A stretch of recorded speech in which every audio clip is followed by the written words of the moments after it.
was that? What? What's that sound? Where? It's aliens and they're living in your town. Damn. They have arrived. What? They're all around. So many aliens living in your town.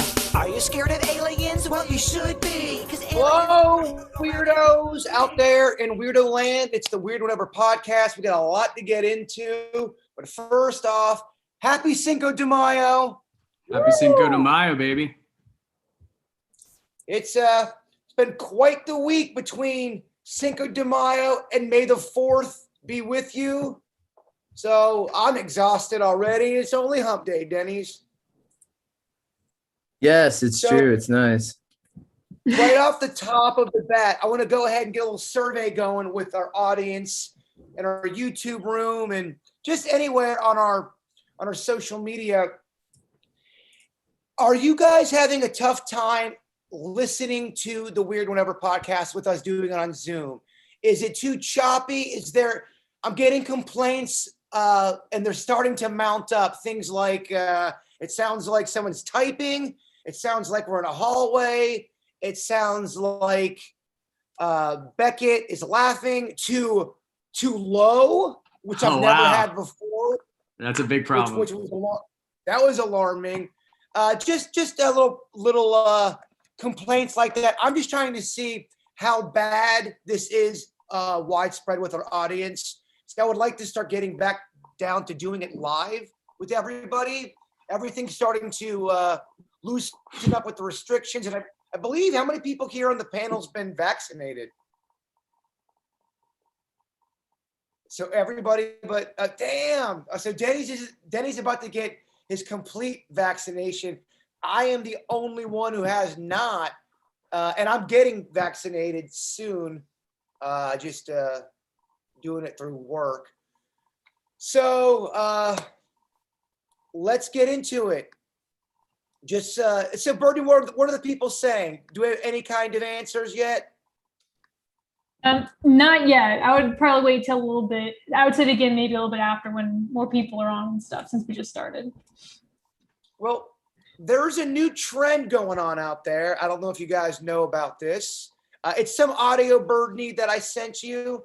It's the meat audio.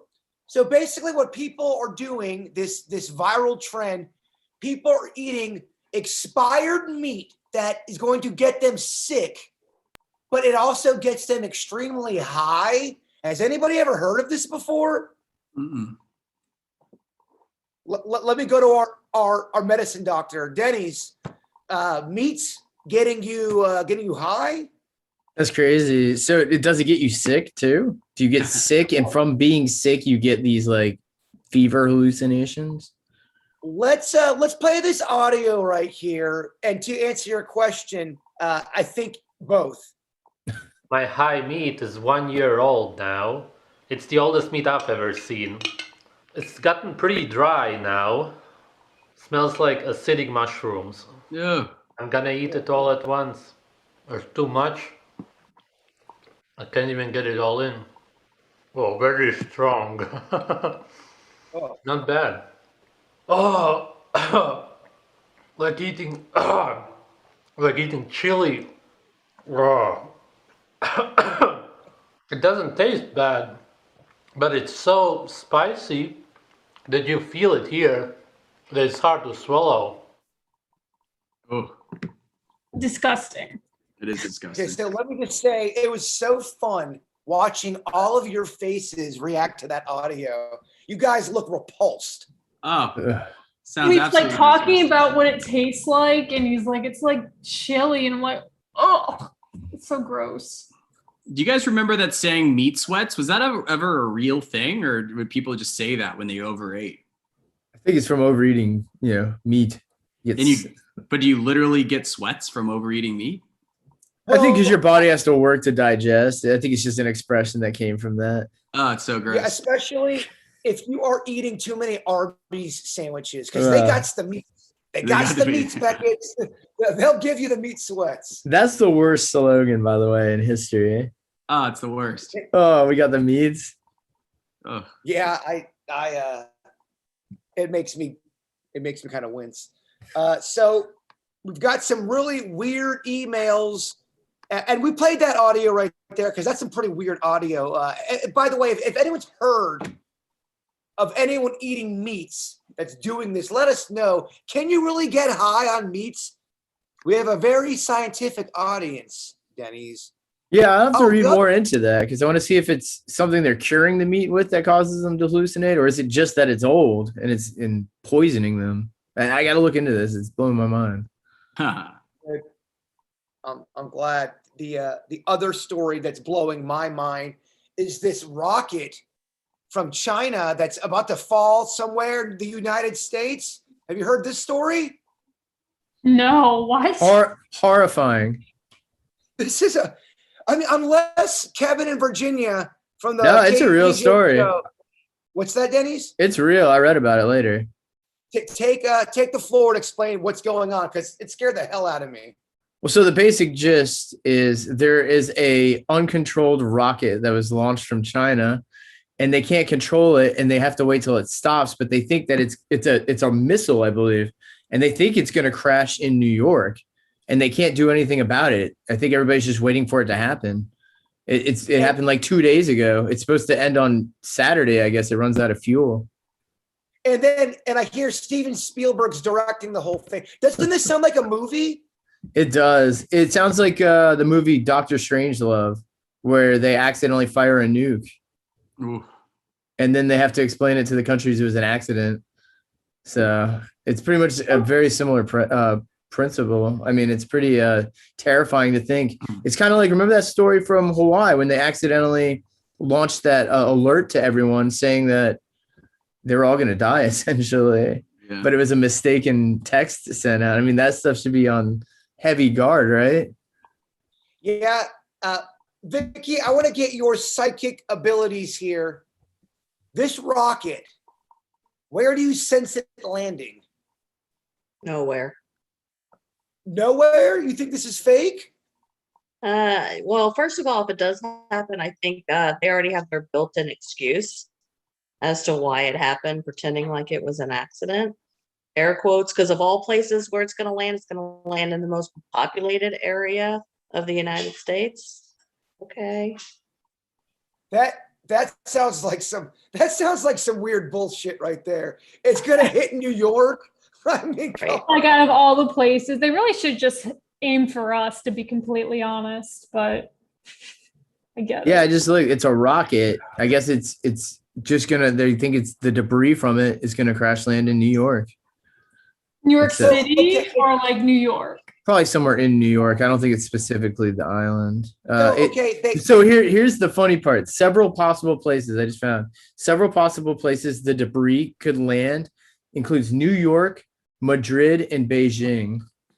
Wow. Somewhere in that ballpark to kind of narrow it down. All very close places. and it's, yeah, I mean, it sounds like it's part of a movie, and it's supposed to land right next to the Statue of Liberty. It's like, come on. It's pretty scary though. What if you're just chilling? That would mean that thing would destroy anything it lands on. It makes me think of like those people or those TV shows where people had like weird deaths, like something fell on them all of a sudden. Have you seen those shows where they're like an AC fell on someone? There was one where like a pig had fallen on someone. Like someone had a pig on their second floor and it like jumped and it killed the person who was walking underneath.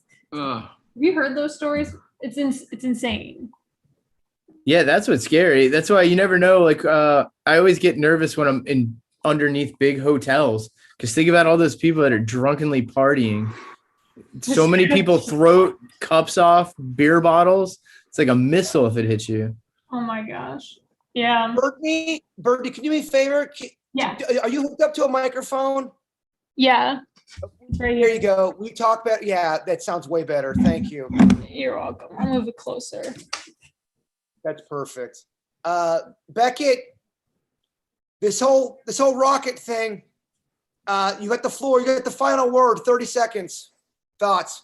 I think it's scary because even the best scientists with estimations on trajectory, they could be off. So if they say it's going to land in upstate New York or Vermont, there's still a chance that a piece of debris could hit someone in Manhattan without a doubt. And like you guys said, it doesn't take big part to really hurt someone. It could be a screw or a little piece of scrap could kill someone real easily. So it's really, really scary. I mean, I'd probably stay indoors. I don't even know if you're safe indoors though. Well, yeah, I don't think you're safe indoors. Donnie Darko. If a part of a rocket falls onto my room, I don't think a roof's gonna help me. You ever seen Donnie Darko? The movie starts with the airplane jet portion falling onto his room. Oh, Pretty scary. Always talking about Donnie Darko. That's a good movie, and if you watch the director's cut, it almost changes the entire movie because it involves a lot of time travel like theories. I won't go too much into it right here. I've got an email for Vicky. Dear Weird Whatever, my son is 5 years old and he keeps insisting that there is someone named Mr. Morris buried in our backyard. He wants us to dig up Mr. Morris. Long story short, I want to have this paid to be done. My husband thinks I'm nuts.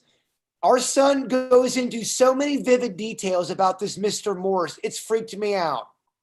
I looked into this Mr. Morris, and there is a story where a man named Mr. Morris went missing 12 miles from my house over 20 years ago. Is it possible my kid knows where his body is? Vicky, the kid was, I believe, 5 years old. So what are your thoughts on something like that?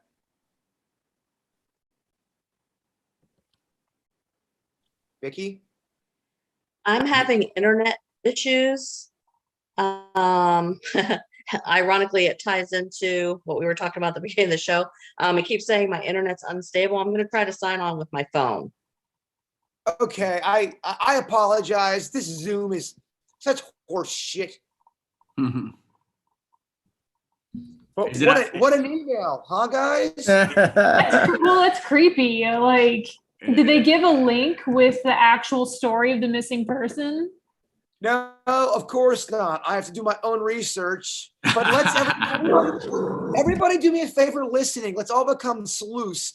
Let's look up Mr. Morris about what did they say 20 years ago? Yeah, Let's it's look 20 up years Mr. ago. Where? Missing. They didn't say where, but I'm sure if you type in Mr. Morris missing, some shit's got to come up. No, I'm gonna look it up right now. yeah, we. I think that's a horrifying story if a kid is saying that. Now, what if you look up and there is no Mr. Morris? You know, there's nothing to it. There's Still a kinda Richard Morris whose Yeah, I found- body was found. Yeah, the BBC guy, or at least the article's on BBC. He's a missing diplomat. I see. Oh, intriguing. To me, Mr. Morris sounds like he sold salami down at the local market. It's a He knew Mr. everyone- Morris. He knew everyone by the first name. I can see that. I picture like a government agent, like Mr. Morris. Please step forward. Or he sounds like a school principal, Mr. Morris. Oh, I can see that too. Is it ironic? well- is it ironic that Vicky is ghosting us? Yeah. It's Mr. Morris interrupting her internet. That's what's happening. That's amazing. Mr. Morris is kind of a cool ghost name. The ghost of Mr. Morris is going to hit you over the head with his salami. But I feel like Mr. Morris sounds very friendly though. I wouldn't be scared of being murdered by a ghost named Mr. Morris. I don't know. Yeah. What, I don't know. To me, hey, you know that guy over there, Murderous Morris? It kind of rolls off the tongue. It does. Murderous Morris. Well, here's another email that we got, and I want you guys to dig deep and see if there's anything believable about this email. Is it possible this could ever happen? Dear Weird Whatever, my dad was in the military back in the 1970s. He swears he and his army buddies were out camping when a werewolf attacked them. He swears it wasn't any kind of animal and nobody was drinking or doing drugs. He said he shot the werewolf in the leg. They all saw the werewolf scamper off, but as it was doing that, it started morphing back into a human. They never found it, but my dad isn't a liar and he isn't crazy. Wanted to see your guys' stance on what werewolves and how they roam the earth or not. And that was from Glenn. Werewolves. I mean, we're talking some crazy stuff here, Denny's. Yeah, the lichens. I don't know. Werewolves are a tricky one. I imagine if there was werewolves, I know it's cliche, but I do picture them in some sort of secret society brotherhood, and maybe they find each other and then work together for some noble cause, or maybe not so noble cause as werewolves. But aside from that, I haven't seen much evidence of the werewolves. More likely creatures that could be construed as a warped man, but it's actually still mainly an animal, not necessarily one that morphs from one to the other. It's a very hairy Italian or Russian man, actually. Yeah. So Denny says something like, werewolves and brotherhood. Do you find this comment sexist? Or sisterhood. Yeah, what about them sisterhood of them traveling werewolves right there? Birdie, werewolves, is this crazy talk or is there possibly something there? I sometimes wonder if, like with dragons and vampires and werewolves, if there was such a thing in the past and like either they've gone in secret with modern technology or if they've gone extinct or they just have really been made up. But, I don't think necessarily that it's impossible. Hearing that story, I don't necessarily think that it was a werewolf. Oh, there you go. Vicky, I'm sorry. Let me go to Beckett really quick. Beckett, you heard the email. Werewolves, you're the skeptic. There's no. If these guys don't believe in this, yeah, there's no way. It's hard for me to get my arms around it. I feel like they would have done some kind of fossils or some kind of evidence of it. Unless, I'm probably going to get yelled at for this, but I don't know the true definition of werewolf. Is it something like when they die, their bodies just disappear, or is it something that there would be leftover bodies of? Yeah, typically if you're a werewolf, you get shot with a silver bullet, you go back into human form. Okay. How do you not know that? I mean, Come on, Beckett. Oh my gosh. And no evidence of any dog hair or anything that would be left over, I guess, after said silver bullet. Just stories. No, I mean the werewolf, it's tough. It's definitely a tough one to win people over on the werewolf level. But let's say you do have you were really close with your grandfather and you respected your grandfather's opinions and stories. What if he told you something and it was he's not a liar, so it would be out of character if he was lying and he's trying to be sincere. He tells you that same story and he goes, Beckett, sweet baby Beckett, I am not at all lying. I shot a werewolf, turned into human form. Please believe me. Everyone thinks I'm a crazy fuck. How do you deal with that? If he had a track record of being totally sane, my grandfather, which he did, then I would be keen to believe him, quite frankly. The problem is when I see like a kid in his basement of his grandma's basement, spouting off about something, it's harder. But yeah, it's kind of like we talked before. If you have someone that is either in the armed service, like a high Navy pilot that has a UFO sighting, or someone that's a close friend or family member that really never cries wolf, then you think it would be more keen to believe him for sure, 100%. All right, Beckett, that's your last one. I have a quota. Vicky, I'm sorry that you got cut off there. Just real quick, I want to go back to the kid with the buried body in the background. And I don't want to spend a lot of time on it, but when kids typically have a lot of details about something, whether that body, Mr. What was his name? Murderous Morris. Mr. Morris, yeah. Let's say Mr. Morris doesn't check out, but a kid keeps going in details like that. Is that more of something where therapy is a better option than ghost stuff? Well, I would probably explore both. You know, a lot of times we have, even at our school, we have students that we definitely need to look at from a psychological standpoint, but then there's also students that we need to look at from possibly a paranormal standpoint as well. Certainly don't rule it out as a possibility, especially if there's a lot of details. So, and honestly, if your yard is in a state where you could go ahead and start digging, out of curiosity, I'd start digging. You would. I would, definitely. I would too. I think I would. If my kid kept on telling me about Murderous Morris and how he's in the yard, shit, yeah, I'm digging. Why not, right? What happens if you find the dead body, though? How scarring would that be? Well, it would be a tough thing for me because I would start celebrating. I'm like, holy shit, my kid was right. But then I'm like, oh shit, there's a dead body in here. The poor Mr. Morris. Yeah, it'd be rough. It's like decomposed and probably like smelly. It could be lost his head or something like that. It'd be very scarring.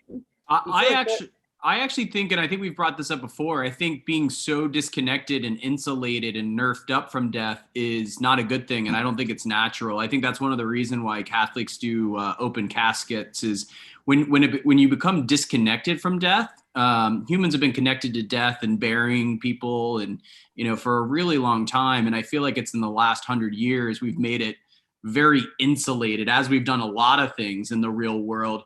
And I think that, unintended consequence makes death way more traumatic for someone and way more scarring than they actually were not so protected from it, if that makes sense. It's like not getting closure in anything. You just suffer so much more in breakups or whatever too if you don't have that closure. Like right. The what ifs and Yeah, that's right. Yeah. I can see that. Yeah. Wow. I got to tell you guys are all really bringing it with your opinions, and I respect them all. I want to thank you guys. With that said, I think it might be time for some Denny's random facts. Well, he's a crowd favorite, everybody, and he's the sweet Denny's. He gives us a list of factoids. Vicky, our educator, she grades him. If she likes that factoid, she gives him a really good grade. If she hates it, she flunks his ass. Denny's, the floor is yours, sweet man. So maybe you guys heard about this, but I didn't. But you can get your eyeballs, the white part of your eyeballs, tattooed. Ugh. So would this be anything you ever do? No. Why? Yes. Oh, It's a yeah, new trend. Yes, you can get off. designs, you can get different, all sorts of things, but it's a new trend. You can get the whites of your eyes tattooed any color you want. Although it does come with some possible side effects and some possible botcheries, but if you ignore all that, you could have cool looking eyes. What do you guys think? Cool. possible side effects, permanent pink eye, blindness, retina rupture. Yeah, retina displacement is one of the many things you could possibly get from it. Who But tried it's this dope. first? Who was like, I'm gonna do this? People I are don't sick. know. I don't know. But yes, would anyone ever do that? No. No. Not me. Well, now you. I think even getting the contacts is kind of weird because, like, you know, when people get blue contacts and they put it over their dark eyes, their eyes don't look blue. They kind of look like this different. They look different. eye. They don't. Yeah, I noticed that. And when people started switching to like yellow and purple, I don't know if you've seen that. It looks very off-putting. But I mean, yeah. Vicky, grade? Well, it was actually very interesting. So I'm going to give him a B. Now, I do want to say that someone did post in our comment section last week that I was spot on with my grades last week. So let's see if I can get some more people supporting my grades here. Was it so? I'm so glad to hear that your daughter's in the chat room. Aren't you funny? No, she would be against me, not for me. I'm just kidding. Denny's, you made the entire panel wince visibly. That alone, I gotta give you. I mean, that's an A to me. that's what it's all for. I like making you guys wins, squirm. All right. Perfect. Let's see. So we were talking about it. Kevin brought it up once about how I guess the people at BuzzFeed or whatever, they celebrate not only their victories, but they also celebrate their failures. Well, I stumbled upon this museum called the Museum of Failure. And what's cool about it is it's a museum that has everything that's failed in time. And they keep it in here. In fact, I'm sharing a lot with you guys today. It's kind of like a show and tell here. But these are all failed items like Olesterol from Pringles chips. You got Rejuvenique, which I didn't really know much about. It's from the 80s. I looked into it. Look, how horrifying is the Rejuvenique mask? It's a beauty mask. You put it on and it's supposed to make you, rejuvenate your skin. It was a failed invention from 1982 to 1988. And it's horrifying. It looks like Vanilla Sky or something. Google glasses. I remember that. Remember the Nokia? They were trying to make the crossbreed between the Nokia and the video game system. Coke 2, the DeLorean. Mm-hmm. Really? That failed? Yeah, the DeLorean wasn't very big. So I think I may have done this in the past, random fact, but do you guys remember what the original DeLorean was supposed to be from Back to the Future? Yeah, it was supposed to be a El Camino. It actually, and I guess it's kind of good they changed it, or maybe you guys think this is cooler. It was originally supposed to be a refrigerator. I'm not even kidding. Originally it was pitched as a refrigerator, and the original script was that they were delivering the refrigerator out to one of the Area 52 bombing sites or something. And on the way out, I guess it gets hit with like a nuke test and it causes it to time travel, was how they figured out the technology. That whole idea got scrapped and they came up with the Back to the Future we watched. But yeah, whole museum dedicated to every single failure, 159 failures. Where is it? So right now, I think it's like they got it in France, expositions. So in the US, we may have missed it, but next year, yes. Oh, I guess it's here, March. House of Sweden. In 2022, yeah. So we got some time to kill. I could put all of my World Record Wednesday items in that wing. A whole exhibit. Vicky, I mean, it's sparking. I like that one, and he tacked on some little extra knowledge at the end. I got to go with an A for that one. It's coming in strong. Oh yeah. I feel like the new haircut is just I don't know. Unrelated. Have you guys seen the movie Fight Club? Yep. You know what's Fight Club? Yeah, very good, very good. So you guys have seen it. One weird thing I didn't know about it, I just stumbled upon. Every single scene in that entire movie has at least one hidden Starbucks cup, or at least visible Starbucks cup. Every single person in that movie at some point will be in a scene with a Starbucks cup. And the reason they did it was he was trying to add one extra level of satire to the film, inspired by one of Edward Norton's character lines, talking about that in the future, basically everything's going to be name brands. And one of the examples he lists is Planet Starbucks. So they thought it'd be a fun Easter egg to put a Starbucks cup in every single scene, whether people are drinking it or it's in the background or in a trash can. If you watch that movie too, I watched about 22 minutes. And it's true. It's a Starbucks cup in every scene. Wow. Super random. That is random. That must have been a pain in the ass for production. Yeah, they kind of fit it in on some spots too. Like one of them, Meatloaf like crumbles one and throws it out. It's kind of like there's the one in that scene. Yeah, it's a pain in the ass probably for production. It's kind of a pain in the ass to listen to too. Whatever. All right, we won't talk about Fight Club. I get the rules. It was just like in Game of Thrones, right? Yes. They have the cup. The one Starbucks, yeah, that shook the media. So what? F for Fight Club? I can see it in your eyes. I'll be nice because the haircut is really nice. So I'm gonna give C for cup. Nice. You're being too nice. I think you should have off with his head on that one, Vicky. It still was a little bit interesting. Most people didn't know it. It's a C. Send the message, Vicky. All right, Denny's. So this is just a fun one. In fact, I was gonna do this last week, but we were minus Beckett, so I saved it for you. Thanks, man. But they did a 2020 study based on how the pandemic's affecting everybody and how people are developing. And in 2020, studies show that 28.5% of people now sleep naked. 16% do it daily, 7% a few days a week, 5% once a week, 0.2% once a month, and then still a resounding 70% do not sleep naked. And they think it's because of the pandemic. All right, let's go through the panel here. Vicky, do you sleep naked? No. Beckett, do you sleep Yes. naked? Yes, I don't Yes? see the. I don't see the point in wearing. You can maybe make a case for boxers, like like from the lower side, but there's no point. I don't understand how anyone could make justification for wearing clothes in bed. When you sleep naked, do you make yourself horny by looking at yourself? It's the friction. It's a friction. Do you sleep naked? It depends on what I was doing before I went to sleep and the temperature. But to answer Beckett's question, I would be afraid something might crawl up there while I'm sleeping. There's been times I like wake up with bites and stuff, and I don't want Like a frog. I don't like a frog, like bugs or something. I don't know. Oh wow, but that could happen with pajamas. I guess If you're wearing like pajamas or underwear, it's more protective though. Like it's just wide open for whatever to come in.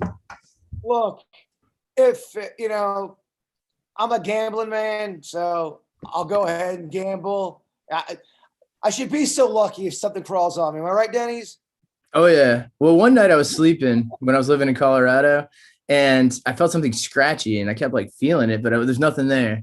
Well, anyway, I woke up and I was like, there's sure as shit something scratchy on me. And I look, and there's a centipede probably about a foot long on my chest. Oh wow. Hell no. One of those giant black centipedes with like 1,000 legs. Yeah, it was awful. I threw it into the wall, and then it disappeared, and I didn't sleep the rest of the night. Oh wow. See? I don't want that crawling up. That's almost as bad as the time I was sleeping in Lake Park and I felt something like rubbing on my neck, and I wake up and it was my grandpa rubbing his dentures on my neck. Oh, that's great. What? I was Like afraid that of where never that happened. story was going. I'm not gonna lie. It started with Yeah, for Never happened. that's funny. For the listeners that aren't in Florida and that don't understand the kind of palmetto bugs that we have down here in South Florida, one time Giant. I woke up and it was one of those things where it was in my dream that something was crawling on me, and I woke up and it was a giant flying, like when I say giant, like this big, Yes. crawling on me. And I don't get like grossed out that easily. I had like like chills for like at least a solid 60 seconds. I was grossed out, could not go back to sleep. Horrifying. Yeah. I at my old place, the place where I lived, they had the rat problem. It had this big hole on the top of the roof, and the person that owned the unit, they never got the one room, the storage room fixed, and all of these animals could crawl in. So I'd go to my house and there'd be a fucking rat on my stove, and I fell asleep one night in my living room, and I felt something jump on me, and it was a frog. Now that is a real story. That is. I remember that. oh, see, nope, wearing clothes. Well, so they broke down the numbers. They said that 35% of people do it out of comfort. And like you guys are saying, 30% do it out of keeping cool at night because they get hot when they sleep. Yeah. Some said 13% said it helps them sleep. And then 8.5 said it boosts that love life. So Yeah. I love being naked when I'm home here. Am I the only one that eats naked? Does anyone ever eat naked? I'm not trying to turn you all on at the same time, but am I the only one that eats naked? Depends on what I'm doing. Like if I'm already naked, then I'll eat naked and whatever. But it's not like okay, I how about take this? my clothes off to eat. You just got a Cobb salad, Birdney, and you're walking in the living room. You had a long day at work.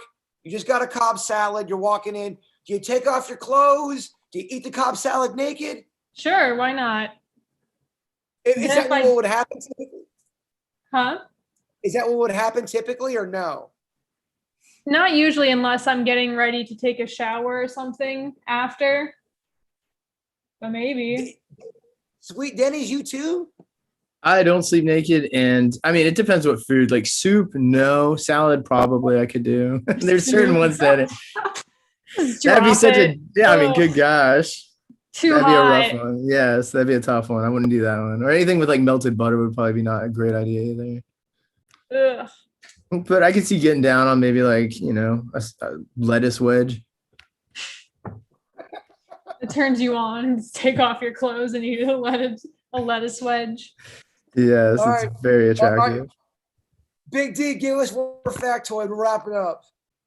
Well, so this one just kind of caught me off guard when I was reading about it, but I guess the closest thing you could resemble this to modern day would be like we watch those roast battles with Jeff Ross, or you watch like Nick Cannon's Wild and Out, where they insult each other.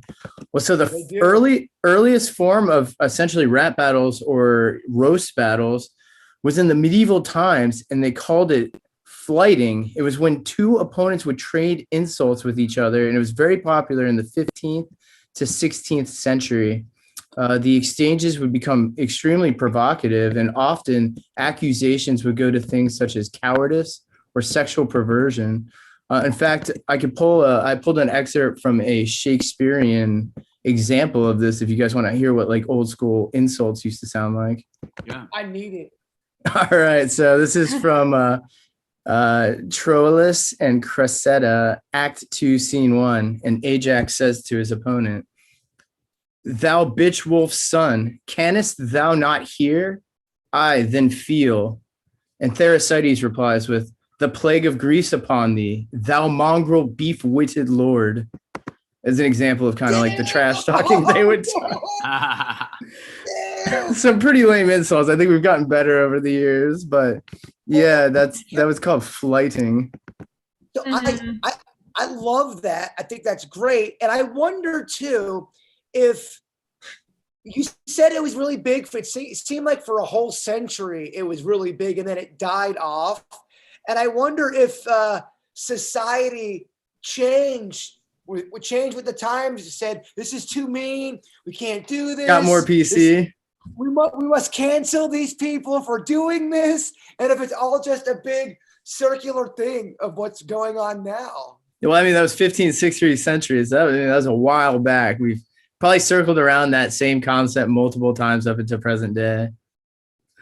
But yeah, that was essentially like Nick Cannon could have hosted it back then. Flighting. I love it. Those roasts nowadays, sometimes they're hilarious. Sometimes I actually feel bad. Like they cut deep sometimes. And I was like, I don't know. I don't even know if it's funny when they go too hard. Is it ever funny though when you're roasting? Yeah, I mean, if it's done well, I think roasting can be very funny. Oh, if it's done well, for me, it's hilarious. If it's done well, if it's about you though, like I don't know. Like there's a difference between joking around with your friends when you're just saying things, but when someone really cuts you deep with some truth, I don't know. Well, I think it's like the best man. It's like the best man speech. If there's a little dig to the groom, everyone laughs and it goes great, like a little ribbing from his buddy. But if he brings up something that happened in the bachelor party, it's way too far. Okay. Well, yeah. Was that ever First of all, you ribbed me during the speech in front of my family. You're dead to me. Second of all, you shouldn't be doing bullshit at your bachelor party anyway. That's true. Yeah, it's just like, I don't know.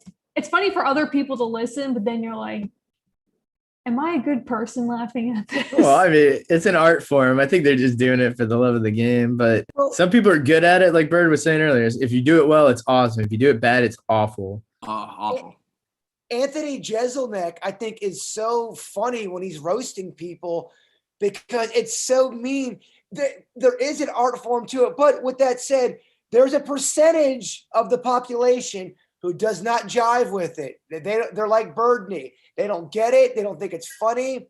And I think there's a difference between watching a celebrity get roasted that has a lot of money than, let's say, we all sit around and roast Vicky, or we start roasting Birdney, where that's hurtful and mean. I think it takes a certain kind of person or a personality to say, yeah, roast me, bitches.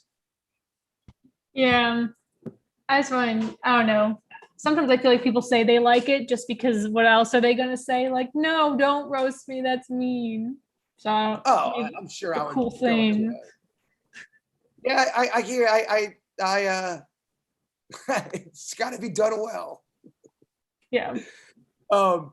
Here's another email, gang. It says, my boyfriend said he keeps banging a ghost. How should I handle this? Is this even possible? Vicky, that sounds like a guy who wants to get out of a relationship and that wants to start drama. Thoughts? Yeah, I mean, honestly, rejection's rejection, whether it's a ghost or a robot or a sex toy, whatever. Nah, it's probably some kind of excuse. If not, go ahead and call somebody in and have them investigate to see if there's any truth to it. But nah. Would you break up with somebody that you loved, but you knew they were willingly having sex with the ghost? They were so into it, and you would walk in, you're like, "Oh, baby, I'm sorry, I didn't know she was coming over tonight." Would you be able to deal with that, or is that a deal breaker for you, Vicky? It's a deal breaker. Oh, I still want to know how these people are having sex. Like, is this transparent person, like their penis just disappears into a void? Like, That's what normally happens. I guess. I don't know. But that's what I'm like with a ghost. Like, what? Well, so I have had several people who I know personally tell me that they've had was it the succubus, Vicky, the one that takes that gets on top of you and has sex with you? It's incubus and succubus, depending on whether you're a male or a female.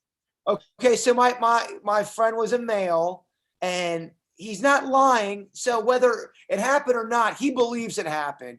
And he said that the ghost got on top of him, hovered over him first, and then he could not move. He was almost in a state of paralysis of some sort. He was just there, but he was awake. And he said that the ghost got on top of him, and he could feel the ghost wrap around his penis, his testicle area, and do the deed. At least the ghost is willing to do work. It's not lazy. You got to give the ghost that. Wow. Well, the biggest thing Sounds like you're bitter. the biggest indicator of an incubus or a succubus is that if he just saw like a ghost and it was pleasant looking, usually in the instances where people have been molested by an incubus or a succubus, it changes forms. So it turns into the old hag or something very scary looking. And that's usually one of your indicators that it's something else. Wow. So succubus, incubus, is that linked to a very, very dark spirit? Yeah, those are linked to demonics. Is there ever a time where a ghost just wants to get their swerve on? They're not demonic, but they are horny. I mean, and maybe with consent. I mean, there's always, I never say never when it comes to the paranormal. You could have a very, very strong human spirit that is very, very excited to be with a living person again, and they can try to manifest themselves enough to make it happen. It would be extremely rare, though. That's something usually that you're, again, going to associate with something demonic. Do ghosts want to eat ever? I've never gotten an EVP where someone said they were hungry. That's the only thing I can tell you. Wait till I die. So you're saying the scene from Ghost is possible, like the pottery scene? Like if you manifest your hands, is that possible? Like when you make pottery? A ghost, you can feel a spirit if they concentrate enough energy, and if you're open enough, you can interact, definitely. Well, so that's weird because somebody did send a message to my Twitter that talking about the touching, and it's almost a sex question again, but they go, if you're able to touch and feel touch, why would you not be able to feel a ghost hand job? They have to have enough energy in order for them to interact. It's not like the interaction of a regular living human. So, I mean, right now I probably have 3 ghosts sitting here on my couch watching me, do the show, but I'm not concentrating my energy. They're not concentrating theirs. So I don't see them and they're not interacting. So I love it. Very, very good stuff. Thank you. That was Jane who sent that in. Do we have that? Oh, here, I'm sorry. Here's one more email. I don't think did we talk about the dog ghost? We've talked about pets, like if someone has seen, like they feel the pet, or they like after they died. Dear weird whatever, my dog died tragically in a car accident. That was a month ago. Now I swear I see him walking around my place late at night. How often do spirits haunt us? Drew from Wellington. I often wonder that too, because sometimes I do feel like, and maybe I want it to happen. I'll see Chewy walk by, and then I look over, and then I go, "Is that my hair? Is that my mind, Vicky?" Generally speaking, our pets, when they pass away, tend to hang around us for a while. Sometimes people will stop seeing them or feeling them once their owner has passed or moved to another location. But I've gone to locations where there's been like ghost cats or dogs that had to have been there for 100 years. So they never actually moved on. I have never in a reading seen an animal on the other side. I've only seen them still hanging around here in spirit form. That doesn't mean they're not there though, right? Right. I'm just saying I've never seen it. And anybody who's ever had a reading, I always say, this is just what I've been shown. I'm not saying it's true. But I've never experienced somebody seeing me having a reading and me seeing the dog in heaven. I just don't see that. Is it possible too that maybe that's just not your specialty, and maybe someone who's more in tune with the animal world might see that? Yeah, absolutely. They could see it differently. It could be, let's just say if it's biblically based and you're going by the Bible, one day we will come back and it'll be heaven on earth. It could be that our pets just sit here and wait for us until we actually come back after that second coming.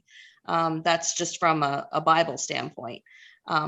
But I usually see, and people, I will tell them, once your animal passes, you're still going to feel them. You may feel them jump on the bed. You might hear their little paws on the floor. It happens all the time. The Land of Oz, Vicky wants to know, do they hurt if they are left lingering or enjoy the next person's company? I haven't had any of them express to me that they were suffering in any way being here. They're just being animals. They love on whoever's there to love on and to give them attention, or even who's able to feel them. Beckett, how are you doing after your dog's passing? Because you're about, I think, what, 4 months ahead of me on the grieving process? Yeah, I'm better. You know what I kind of like and kind of hate at the same time? You know how your phone or Facebook can like do a time hop where like it pops up an old picture of something. So every once in a while that will get me. I get busy with life as we all do and kind of put my head down. Like I said, the first part was way tougher than I thought. And then you kind of just go on with life, and not to say you forget, but you kind of lose that grief. At least I did for a while. But then every once in a while, whether I'm at someone else's house and they're real close with their dog, or a picture pops up, those reminders kind of cut deep still. But other than that, I'm doing well. I think I'm in a better perspective where I have that cliche, it's better to love than lost than to never loved at all. And the other thing that really kind of choked me up, and I think it's a really interesting quote, when the Queen of England lost her husband recently, she was quoted as saying, "Grief is the price we pay for love." And I was like, that's so depressing, but it's so true. And, you wouldn't have grief if you didn't love something or someone so much. So I think, it's physics for every action, there's an equal and opposite reaction. So it's a give take. And I think it's a way better to have had that experience than to have not and have to deal with the grief. Yeah. That's, and I think that's a really great perspective, Becky. Thank you for opening up like that. But if you ever quote the Queen on this show again, I swear, I'm just kidding.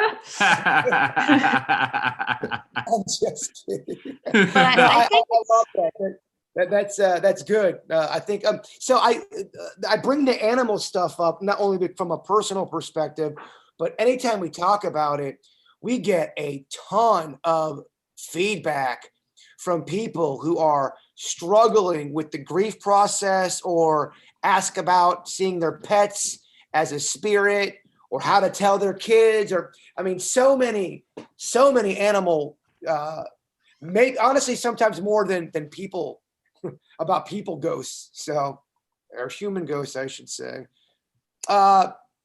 Let's do a quick round of You Are the Judge. All right. You guys are the judges. Make your answers quick. I'm going to present a crime somebody did. You are the judge. You have to tell them how long they're going to jail for. You're the judge and the jury. We got a lot of people like to sound off on this one too. Chat room, give us your answers too. All right. You are the man who blew pot in the face of an 80-year-old old woman who did not want it. The judge says it's force blowing. How long do you give? You hold down an old person and you force pot in their face. You blow it in them. They didn't want it. Okay, you're the judge. Denny's. I think it's terrible. Terrible. Old dude's or old woman's walking. You grab her. Blow pot in her.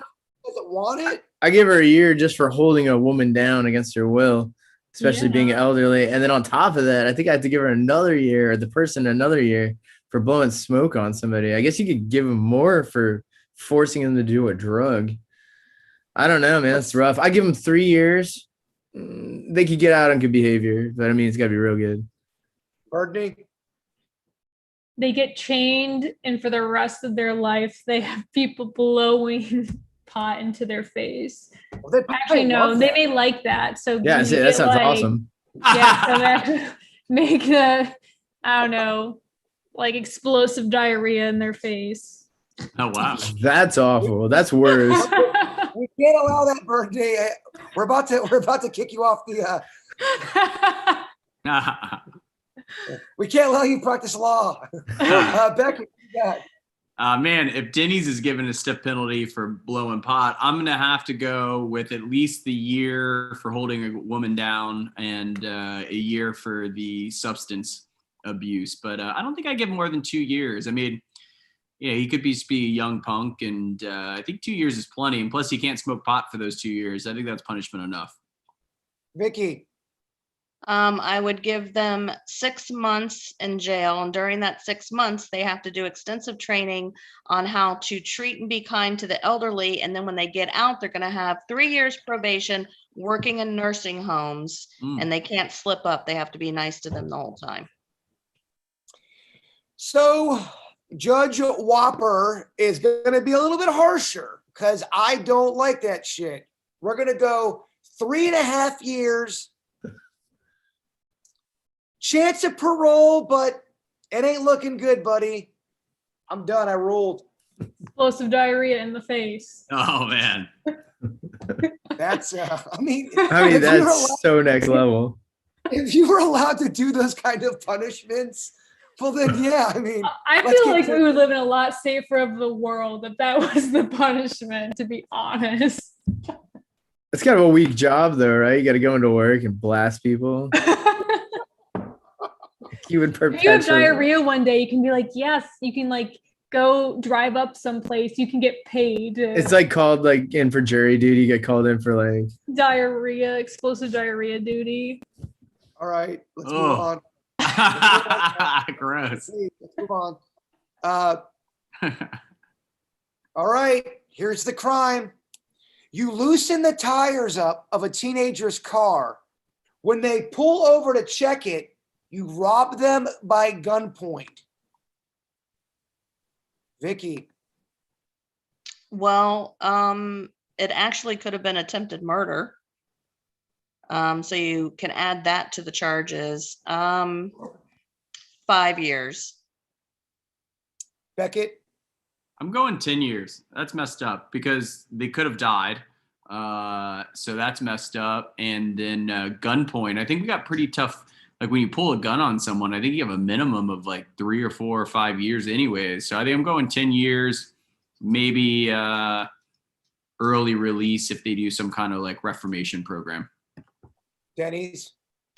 I mean, that's kind of like Silence of the Lambs, where he's like, he lures the women to him by doing these false scenarios. I mean, that's diabolical. It's horrifying. It's creepy. Oh my gosh, you got to give him like 10 years. I mean, that's so, that's terrible. That's terrible. Yeah, I'd give him 10 years. 10 years, they got a gun on him. Birdney. Yeah, 15 years, and then put him in an educational class and ask him why he would rob a teenager because they don't have anything. That was very dumb on his part. So, yeah, Judge Whopper's going to go harsh again. It's so, to Denny's point, it's so Buffalo Bill style. Yeah, I think I'm being kidnapped. It's also, that's what the Zodiac killer did. Zodiac loosened the car of a woman and her baby. So when they pulled over, he had to help them. And it's a horrifying tactic. I'm giving him 15 years and a chance of possibly release, but you have to be a model prisoner. You have to do things for people. What's the chat room saying, Birdney, for some of these crimes? they're saying 25 years, 10 years armed robbery. They're like looking it up and like looking up what it would possibly be. But yeah, premeditated murder. I mean, if the people actually died, then you would probably have life in prison. So. All right. Well, that was a good round, gang. Look, I try to take you on a crazy, dark, twisted ride there. I hope I got you there. You did. All right. Well, guys, we're going to wrap it up. I do want to apologize for all of our technical difficulties through the pandemic, and we've had to do this because our company made us do the Zoom. But they told us we can start going into work if we want to. So I'm going to get with the gang here. We're going to try to figure out what we're going to do. My place, I just don't know if it's going to be big enough. Me and the Sweet Denny's, we're going to see what we can do to try to see if we can work it back here. But we are listening to you about the complaints. So let us know if you are getting the podcast, if it sounds okay. We know it sounds like shit, but is it at least listenable? Let us know, email us, do all that great stuff. Guys, thank you very much for joining the podcast. Anybody have anything to plug real quick? I'm doing a giveaway on my stream. I'm trying to help out a friend who's releasing some music. If you guys are interested in the giveaway, you can join my stream at my Twitch at Cafe Sparrow, and then you can find out information on that. And All right. I think, Beckett, you ran across the Grand Canyon and you said you almost died. Maybe you could put up like a teaser video of how you almost died. Well, Beckett, do you want to tell the story? Okay. So I did it. If you guys want to check it out, my Instagram is Beckett. I raised money for a dog rescue called Dan and Ronnie's Rescue. They had a movie on Netflix and Amazon called Life in the Doghouse. They do amazing things rescuing dogs from kill shelters. It's one of those things that it's something, quite frankly, I was going to do anyway. So I figured why not try to raise a little money for a good cause at the same time. It's always been on my bucket list because the Grand Canyon is, of course, one of the 7 natural wonders of the world. I will tell you, for anyone that hasn't been there before, it was my first time there. When you walk up on it, it feels something like alien from another world. As good as videos and pictures are now with technology, it gives it no justice in terms of the scale and the size of that. And yeah, long story short, we hiked about 50 miles. We went from South Rim to North Rim and back. We were exhausted. Elevation kicked our Florida boys' butts. North Rim's about 9,000, South Rim's about 7,000. And then to add insult to injury, we had freezing rain and snow in the last 2 hours in the dark. It took us about 22 hours to do the whole thing. And I had to sleep in a bathroom with a garbage bag wrapped around me to not freeze to death at the end. So, yeah, it was pretty crazy. Did you love it, though? Yeah, I think all of my 5 buddies, there were 6 of us total, they all hated me during and soon after. And it's one of those experiences that as we got further away from it, they appreciate more and more, and they're really stoked that we did it. But they definitely hated me, and I definitely hated myself towards the end. And as I was sleeping in a trash bag in a public bathroom at the end. Were they turning on you, like legit turning on you? There wasn't any mutiny, but we all hit our proverbial wall all at the same time where like we didn't think we could go any further. We were going to sleep in this campground at this bathroom or under this hut or whatever. But, it was cool. It's amazing what the brain and body can do after you think it can't do anything more. My one buddy had a panic attack halfway through at the North Rim. He didn't know, he had never had a panic attack before. He thought he was having a heart attack. He laid down. He was absolutely beat up. And I had to like encourage him like, hey man, just keep going. We'll take a break at the next water stop. And long story short, he finished right there with me at the end. So, and that was another 20 some miles and 12 hours later. So that just is a testament to what your brain and your body can do when you think you can't do anything more. Not to be cheesy, but I think he would admit what a character building session that was for him, because it really broke through some walls for him. Back it. Thanks, guys. I think I've crossed most of my stuff off my bucket list. So now it's a wife and kids, I think, is the only thing left. Yes. I have so many things that cross off on my bucket list, and they all involve food. It's weird. Let's do it. As long as there's no psychedelic meat, I'm in to join you. Okay, guys, you have a lovely week, weirdos out there in Weirdo Land. We love you all, and Bigfoot is real!